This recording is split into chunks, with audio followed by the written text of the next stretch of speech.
Welcome to the BJ Show. Let's rock and roll. Rock and roll. Come on, everybody. Let's lose control. Brad and John, they're the ones to follow. Yeah, ready for the ride. It's the BJ Show. BJ Show. It is the BJ Show. Today's date is Tuesday, April 15th. I give that because of the fact that a lot of people do not realize that this is not just a podcast. It actually, in the future, will be a podcast. But in the current, we're on the air live 7 to 8 o'clock in Central Time Zone, right here on 104.5. My co-host, John Combes. Good morning, John. How you doing? Good morning. Good morning, Brad. Happy tax day. Yeah, happy tax day. And by the way, I hear these things in other radio stations. I had a lot to talk about this morning. On 97.1, they're talking about this legislation that apparently Eric Schmidt is trying to put in where they're going to make the day after Easter a national holiday. I mean, don't we have enough national holidays? We don't, Brad. I don't know where you would get that idea. By the way, I'm taking off for the next 10 minutes because it's tax day, Brad. It's a 10-minute national holiday. Okay, whatever, John. Okay, first off, and serious moment here. Shelley had surgery yesterday. Shelley's my former co-host on BS.show, which, interestingly enough, that's how I met John, because he listened to us on BS.show, and he included me in one of his articles one time, which one sort of made me think, why is this smart guy who knows the political, landscape like the back of his hand, who has a degree from Washington University, why is he listening to a dumb guy like me, and why is he quoting me in a very respected publication around the state of Missouri? But anyway, that's how we got to know each other, okay? Shelley had surgery yesterday, and I'm not going to say it didn't go well, but some complications. Once again, if you're a religious kind of person, prayer or two for Shelley. If you're not, positive thoughts. She would probably like to see you. If you know Shelley, call me or text me, 314-280-8880. I will tell you where she's at and how you can go see her, at least call her, stuff like that. And she would sure appreciate some positive vibes from you, because it ain't fun spending of the last 3 weeks, probably that would be 21 days of the last 3 weeks, spending 19 of those in the hospital. So never a fun place. And I have to be honest with you. If someone said to me, Brad, you're going to have an operation, you're going to be in the hospital for 2 weeks, I would say, I don't need the operation, and it's time for me to take a long walk on a short pier, if you know what I'm saying. Okay, having said that, John, I put my journalism degree to use yesterday, and I made 3 phone calls and got 3 different people calling me back. And no, I did not text them first to tell them I was going to call them. And I got 3 different interesting stories, and I found out some fascinating stuff that you are going to be interested in. And one of them has to do with KDHX, and I think I sent you the thing, and I think you already probably read it, which is interesting because the KDHX thing now involves former leaders of the city of St. Louis and future leaders of the city of St. Louis. Did you read that by any chance? Yes, I read that piece, Brad. I can't wait to talk about that. Isn't it interesting, though? It is, Brad. It's a little bit, it's a literal backroom deal gone wrong, a literal backroom deal. And, John, what have I been saying all along? Haven't I said that all along, that that's exactly what this... You have been saying that Joy 99 was going to come in at the last minute and save the station, Brad, and I think you're right. No, it's not. And, well, I'll talk about that later. Okay, that is the voice of John Combes. John Combes is this amazing guy who writes articles about me, which I still can't understand why he did that. But anyway, his main thing is every single day he wakes up early, puts together this incredible list of all these things that you should know about. It's a website called johncombest.com, C-O-M-B-E-S-T. Put a John in front, .com in the rear, and you got johncombest.com. And what he does is he links to all these things about the state of Missouri. Interesting things, political things, business stuff like that. It's stuff that if you live here and if you have any kind of interest in bettering our community or knowing how things work or knowing the players in the power positions, you need to check out his website. That's how I found out about it years ago, which is an interesting story. But what we do on this show is we bring in this guy. I'm Casey Kasem. We're on our way to the number one. And he says, we're on our way to the number one. And we start off with... In third place. A fantastic update to an intriguing story. Today, there's going to be a bunch of intriguing stories between your KDHX and between this entrepreneur story and story number 3. You and I have gone back and forth, Brad, about the fact that one of the burgeoning businesses here in the state of Missouri is the cannabis industry. But we just can't have a cannabis industry, Brad, and let major players come in. We need to enable folks who've been historically disadvantaged to get a piece of the pie. They shouldn't be left eating the box. Pause. So Rebecca Rivas from the Missouri Independent posted a piece at triple nickels this morning, Brad. You know that's $5.55. She posted it at triple nickels this morning. The headline, Missouri cannabis regulators revoke 25 microbusiness licenses. You and I have discussed this in the past, Brad, because it appears as though, well, I shouldn't say it appears as though, it's a fact that some cannabis entrepreneurs have gone out and recruited on places like Craigslist and other public websites. They've recruited people who would be willing to put their name on cannabis applications. And why? Well, states like Missouri give a certain portion of licenses to minorities. So I'll cut to the chase, Brad. Of the 96 microbusiness licenses approved by the state, 34 have been revoked by regulators. The state of Missouri has gone in and said, look, more than a third of these aren't actually owned by minorities. They're owned by good old generic white guys like Brad Hildebrand and John Combest, you know, those Mocha Java. Were you Mocha Java, Brad? Yeah, I'm Mocha Java. That's my Mocha color. Java skin tone. Anyway, as it turns out, these 25 licenses were revoked yesterday by the state of Missouri. Now, Brad, I think the last time we talked about this was back in December, and the state of Missouri had read some really good reporting by Rebecca Rivas at the Missouri Independent and other places, and said, okay, we need to have brand new rules that are more stringent. We got to stop this charade. So those rules are going through the review and approval process right now. But in the interim, the Missouri Division of Cannabis Regulation just ended their 6-month investigation and revoked these 25 licenses. Now you say, John, surely folks that are part of this industry say that they're just doing the right thing, right? And the answer is yes.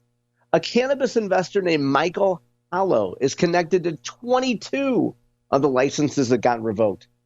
And he, quote, respectfully disagrees with the state. And here's what he says he's doing, Brad. Tell me if you buy this.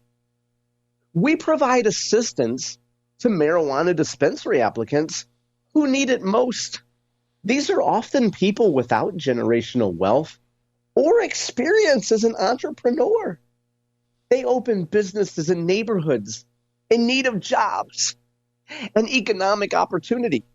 Mr. Hallow, Brad, in my opinion here, is just providing a really valuable middleman service. You know, you're lucky if you get to put your name on an application, and then Mr. Hallow and others come in and buy you out at a certain price, and then you get to say that you were a minority license holder. That's a pretty good deal, don't you think, Brad? Well, John, I'm a little confused at this. The micro things, can they open up a full kind of place like the regular places? Do they have to open up like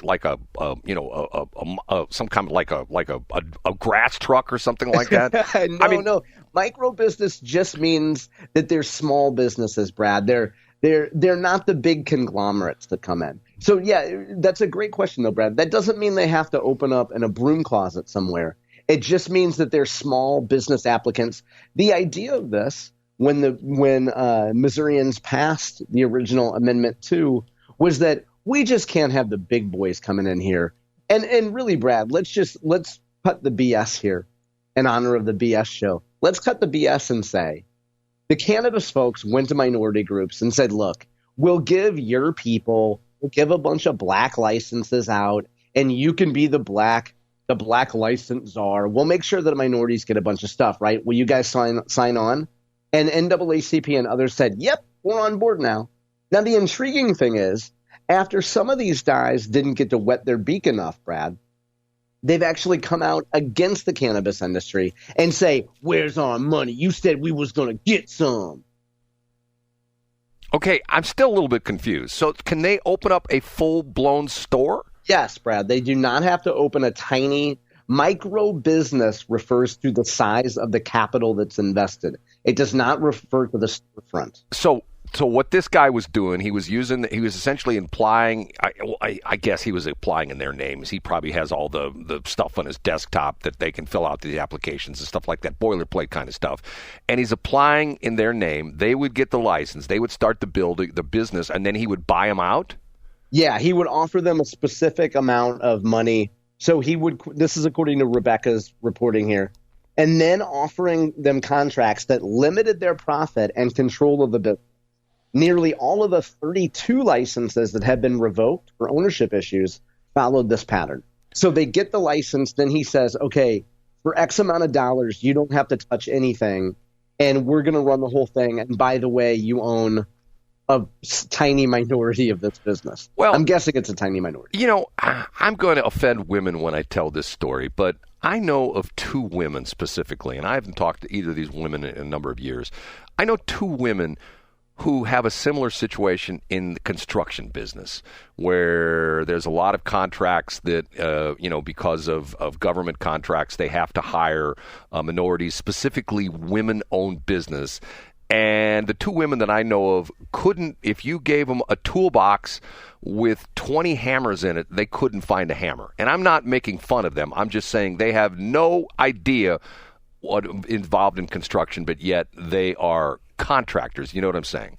I do. They bid on projects and they get them. And of course, they don't ever do anything because it's some white dude behind them that's essentially doing the thing. Isn't this? It's always a white guy. Isn't this the same thing then? It's essentially the same kind of deal. Yeah, it is. And it's the idea of taking something that's really good in principle, the WMBE program, the Women and Black Business Owners, or whatever the heck the acronym is, that hopefully we'll get rid of someday, and saying, look, we'll toss ladies some money. We'll toss black people some money. The world is unfair. Boo-hoo. Here's some money. Here's some contracts. And I'm sure that's meant with great intentions. And then you just have people that come in and are predatory. So if these places that got their licenses yanked, in other words, if they were in business on Saturday, they're shut down today? Yeah, and it happened yesterday, Brad. So as of April 14th, they no longer have licenses and they're done. Really? So there's places that people will show up around the state of Missouri today that the doors will be locked if they're trying to buy The doors will be locked, yeah. And maybe, hopefully, there'll be a white guy in the parking lot selling weed out of his trunk. Yeah. I mean, that's how you used to do it, Brad. How do you think Sweetmeat got his joint in the 70s? Shelley got it for him. Okay, next. Up a notch to number 2. The controversial, quote, state takeover, unquote, of St. Louis City Metropolitan Police Department is subject of a lawsuit. Always controversial. Megan Green says, no, we ain't going out like that. We're going to put up a fight for this. And has objected, a lawsuit is objecting to the state takeover, or the state civilian oversight board, I should say, on 2 grounds, Brad. And I'll summarize quickly. The lawsuit states that if you dig into the details of the bill, it prohibits people from impeding on the actual function of the state oversight board. So the idea is Megan Green says that if you took this to its logical conclusion, that provision in the bill of not interfering in the board's actions could prevent someone like Megan Green from even speaking out against the bill. And the city says that language is unconstitutional because it's too broad, and it could keep Megan Green from exercising her federally protected right to speak out. And then the second piece is based on, I think, what the folks who filed the lawsuit would actually say is a technicality. And the requirement mirrors language applied to the Kansas City takeover. And lawyers for the city say that lawmakers goofed when they tried to apply the same language to St. Louis. It applies to departments that are established by a state board. And the lawsuit says the state didn't establish this board. This board was already established before the state takes in. By the way, this language that I'm quoting here comes from Austin Hugolay's piece in the Post-Dispatch. I hope I'm doing it justice, Brad. So the main takeaway from this, Brad, is that nobody in the city believes that this lawsuit will actually stop the state takeover. But Megan Green and her cohort say they needed to file this lawsuit anyway because they need to protect the right to free speech. And they need to make sure that they clean up the language about the board being established. They need to clean up that language. Now, for their part, the spokesperson for Governor Kehoe, Gabby Picard, says the governor would be appointing board members and a transition will take over soon. And then the spokesman for the AG's office, James Lawson, says, rather than wasting taxpayer dollars on failed attempts to defund the police, we would encourage city leaders to focus on building a safer St. Louis. John, I know you're not a Facebook guy. Yesterday I came across I saw the replay of it. Elliot Davis, who is the former Channel 2 investigative reporter, was doing a live Facebook Live, whatever you want to call it, from the Board of Aldermen meeting. And what did they tell him? What did they tell Elliot? What did he get castigated to, Brad? Well, the interesting thing was, and I believe you just piqued my interest when you said Megan Green, because I do believe that's who he said they were trying to kick him out of the Board of Aldermen meeting because apparently he's in the doghouse for something some story he had where a month ago, about yes, Megan Green. Right. And he's literally walking around in the Board of Aldermen meeting, shooting his Facebook Live on his phone, and he's showing the fact that, okay, here's the area that they have these little stanchions, like almost like velvet rope kind of area in the back of the Board of Aldermen, and it actually says press area where the press area is supposed to sit. And he's essentially saying he's being kicked out of the meeting by Megan Green. The irony is, your story just talked about the fact that Megan Green was complaining about the fact that she doesn't have her First Amendment rights. Don't you find a little irony in this? That's a little irony there. And I think, Elliot is not on Twitter, but I saw people post that Facebook post yesterday. Yes. Yeah, I think she's upset about stuff that happened last month with Elliot. Can you believe this? I can, Brad. It's St. Louis City. Why are you surprised? At least there's not an older woman peeing in a trash can. All I can say, you have to go back a few years from that one. Who was that? Do you remember who that was, John? I think it was Sharon Tyus. I think that's who it was. And what John's referring to is the woman who was a Board of Aldermen. What was the deal? They couldn't leave the room because of some debate or something like that. Yeah, maybe it was a filibuster. I'm not sure exactly. No, I'm sorry. It was Irene Smith. I looked it up. So supposedly, and the interesting thing was, at first she admitted this, and then when people say, well, that's against the law, you can't do this. Wasn't that the deal? She said, I had to relieve myself. So she takes a trash can and urinates into the trash can on the floor of the Board of Aldermen. And then when people came after, she says, I didn't really do that. I just pretended to do it. Okay, what? Remember that crazy story? I didn't really do it. I pretended to do it. So the answer is yes, Brad. I do believe it will happen in the city of St. Louis. And I didn't believe something else will happen in story number one.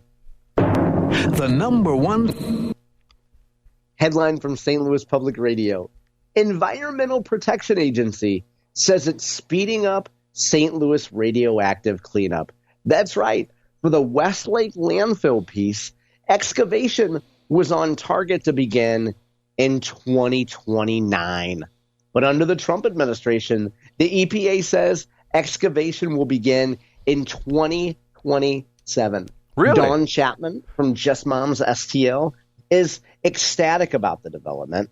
And she says that, or let me give you a quote real quick from Lee Zeldin, actually, EPA administrator. Meeting and speaking with the St. Louis community members who have long endured radioactive waste in their community was beyond moving. So according to Zeldin, he came here, of course, at the invitation of Josh Hawley, heard these stories, went back to D.C. and says, it can't wait until 2029. We got to start as soon as possible to actually start excavating there. So why do they have to wait to 2027? If it's that important, can't they get the equipment out there tomorrow? No, they have to, Brad. They have to have a plan of what they're going to do, and the plan is not set yet.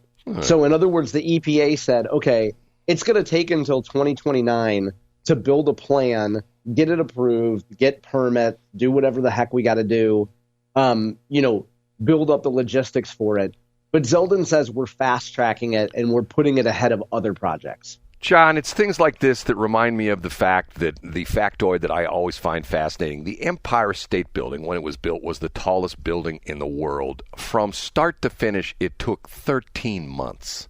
Now, I say to you, if back in the day with this good old US of A, we can build the tallest building in the world in 13 months, what is holding up sending a bunch of track hoes out there to dig this stuff up? Why do they have to work on this for 2 years? The track hoe drivers have to have a background check. They have to practice parallel parking. They have to take a combined business training, Brad, on diversity and equity. Like, you can't just send guys out there with a backhoe. John, you just made my story. No, Brad, you need more permits, too. Right, you need more permits. And what is the effect on the climate, Brad? Has anybody done a study on what those backhoes are doing to fossil fuels? Oh, man. You know what, John? You're being facetious, but you are essentially outlining the problem in bold letters. You know what I'm saying? Thank you, Brad. Thank you. Okay, we have to take a break. Man, am I prepared this morning? I got tons of things to talk about. Plus, I put my journalism degrees to use yesterday, and I've got lots of research, which I've done. And once again, John, I called people and left voicemail messages for 3 people, and they all called me back. They must be boomers, right, John? Yeah, they didn't get your telegram. Okay.